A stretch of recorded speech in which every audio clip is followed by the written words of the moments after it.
Welcome to Kenton Teaches. Enjoy the video. In this video, I will explain how to fix a golf slice driver. A slice is a common issue where the ball curves sharply to the right for right-handed golfers.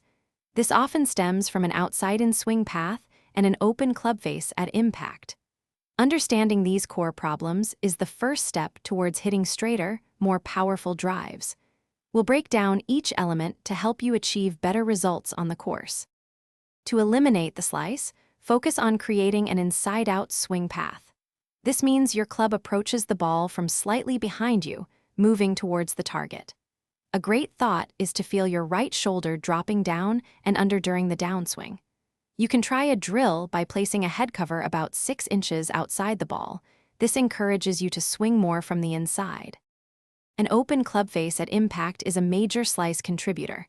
Work on ensuring your club face is square or even slightly closed when you hit the ball. A stronger grip, where you turn your left hand slightly to the right, can help. Also, focus on a proper release through impact, allowing your hands and forearms to rotate naturally. This helps close the club face and square it up. Your setup is fundamental. Ensure your ball position is off the lead heel for a driver, and your alignment is square to the target. Using alignment sticks can be incredibly helpful to check your body and club face aim. Remember, fixing a slice takes consistent practice.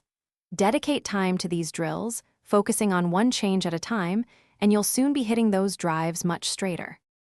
Thanks for watching. Please subscribe if this video was helpful.